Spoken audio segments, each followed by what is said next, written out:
आज हम बात करेंगे एक ऐसे महान संगीतकार की जिनकी जिंदगी सिर्फ संगीत नहीं बल्कि अपने आप में एक इबादत थी। चलिए उनकी दुनिया को थोड़ा करीब से जानते हैं।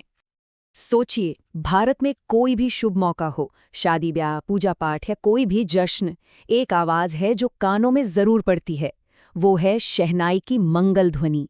ये सिर्फ एक साज नहीं बल्कि हमारी संस्कृति का, हमारी खुशियों का एक हिस्सा है।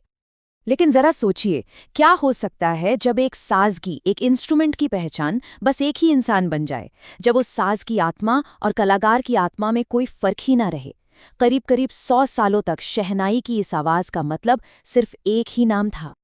जी हाँ, उस्ताद बिस्मिल्लाह खां, शहनाई के वो जादूगर जिनके बिना इस साज की कहानी ही अधूरी है। आज हम उन्हीं की कहानी को, उनकी साधना को थोड़ा और गहरे से समझेंगे। ये सिर्फ कोई ख्वाहिश नहीं थी, ये उनकी 80 साल की तपस्या का, उनकी साधना का निचोड़ था। उनकी पूरी जिंदगी बस इसी एक सच्चे सुर की तलाश थी, एक ऐसी प्रार्थना जो उनकी शहनाई से निकलकर सीधे खुला तक जाती थी। तो ये सफर शुरू कहाँ से होता है? चलिए वापस चलते हैं उनकी जड़ों की तरफ, बिहार के एक छोटे से कस्बे डुमरांव में। देखिए कुदरत का करिश्मा, बिस्मिल्लाह खां और उनकी शहनाई का रिश्ता जैसे पैदा होने से पहले ही तय हो चुका था। शहनाई में जो रीढ़ लगती है वो नरकट नाम की एक खास घास से बनती है, और ये घास मिलती है डुमरांव में सोन नदी के किनारे। ऐसा लगता है मानो किस्मत ने साज और उसके साधक को एक ही मिट्टी से बनाया था। उनकी जिंदगी की शुरुआती कुछ साल बहुत ही अहम थे। 1916 में जन्म हुआ, फिर 6 साल की छोटी सी उम्र में वो संगीत और रूहानियत के शहर काशी आ गए। यहाँ रसूलन बाई और बतूलन बाई जैसी गायिकाओं को सुनकर संगीत के लिए उनका जुनून और भी बढ़ गया, और सिर्फ 14 साल की उम्र में बालाजी मंदिर की ड्योढ़ी पर उनका वो रियाज शुरू हुआ जो अगले 80 सालों तक एक दिन के लिए भी नहीं थमा। अब बात करते हैं उनकी साधना की, उनकी उस 80 साल लंबी तपस्या की जो सिर्फ एक परफेक्ट सुर के लिए थी। उनके लिए संगीत बस कोई कला या हुनर नहीं था, वो थी साधना, एक रूहानी सफर, एक तरह की इबादत। उनका रियाज सिर्फ सुरों की प्रैक्टिस नहीं थी बल्कि ईश्वर से जुड़ने का एक जरिया था। जरा सोचिए, 80 साल, पूरी की पूरी जिंदगी। दिन में 5 बार नमाज के बाद जब वो सजदे में जाते थे तो खुदा से बस एक ही चीज मांगते थे, एक सच्चा सुर। उनकी लगन की गहराई का अंदाजा लगाना भी मुश्किल है। उनकी ये इबादत दुनिया के किसी बड़े कॉन्सर्ट हॉल या आलीशान मंच पर नहीं होती थी। नहीं, वो होती थी काशी के बालाजी मंदिर की ड्योढ़ी पर, जमीन पर बैठकर। यही उनकी सादगी थी और यही उनकी सच्ची भक्ति। संगीत तो जैसे उनकी रग रग में था, हर जगह, हर चीज में।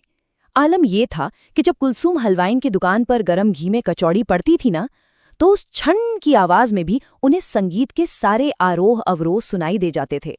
वाह, क्या सुरीली दुनिया थी उनकी। अब हम उनके किरदार के एक और बहुत ही खूबसूरत पहलू को देखते हैं कि कैसे वो भारत की गंगा जमुनी तहजीब की एक जीती जागती मिसाल थे। खां साहब एक पक्के शिया मुसलमान थे। मुहर्रम का महीना आता तो वो कोई कार्यक्रम नहीं करते थे, बल्कि इमाम हुसैन की शहादत में मातम मनाते थे, नौहा बजाते थे। और दूसरी तरफ वही खां साहब हर सुबह काशी के बालाजी मंदिर में शहनाई बजाते थे। बाबा विश्वनाथ में उनकी आस्था इतनी गहरी थी कि विदेश में भी कार्यक्रम करते तो मुंह विश्वनाथ मंदिर की दिशा में ही करके बजाते थे। उनके लिए उनकी आस्थाओं में कभी कोई दीवार नहीं आई। चलिए अब उनकी कहानी के आखिरी और शायद सबसे अहम हिस्से की तरफ बढ़ते हैं, उनकी सादगी, उनकी विनम्रता। उन्हें इस देश का सबसे बड़ा नागरिक सम्मान मिला, भारत रत्न। वो एक जीती जागती राष्ट्रीय धरोहर थे जिनकी कला को पूरी दुनिया सलाम करती थी। लेकिन बड़ा सवाल ये है कि इतनी शोहरत, इतना बड़ा सम्मान मिलने के बाद क्या वो इंसान जरा भी बदला? जवाब एक छोटे से किस्से में छिपा है। हुआ यूं कि एक बार उनकी एक शिष्या ने थोड़ी हिम्मत जुटाकर उनसे कह ही दिया, बाबा, आपको भारत रत्न मिला है और आप ये ऐसी फटी हुई तहमद मतलब लुंगी पहनते हैं, अच्छा नहीं लगता। खां साहब ये सुनकर मुस्कुराए और बड़े ही प्यार से अपने खास अंदाज में बोले, धत पगली, ई भारत रत्न हमको शहनाइया पे मिला है, लुंगिया पे नहीं। क्या जवाब था, सादगी और हकीकत से लबरेज। मतलब इस छोटी सी बात में कितनी गहरी सोच छिपी थी। उनका कहना था कि लुंगी फट जाए तो सिल जाएगी, लेकिन सुर एक बार फट गया ना तो वो दोबारा कभी नहीं जुड़ता। उनकी पहली और आखिरी प्राथमिकता हमेशा उनकी कला, उनकी साधना ही रही। तो उनकी जिंदगी से हमें यही सबसे बड़ा सबक मिलता है कि असली कामयाबी शोहरत की मंजिल पर पहुंचना नहीं है, बल्कि पूरी विनम्रता के साथ जिंदगी भर सीखते रहने का एक सफर है। और उनकी ये कहानी आज के दौर में हमें एक बहुत ज़रूरी सवाल पर लाके खड़ा कर देती है।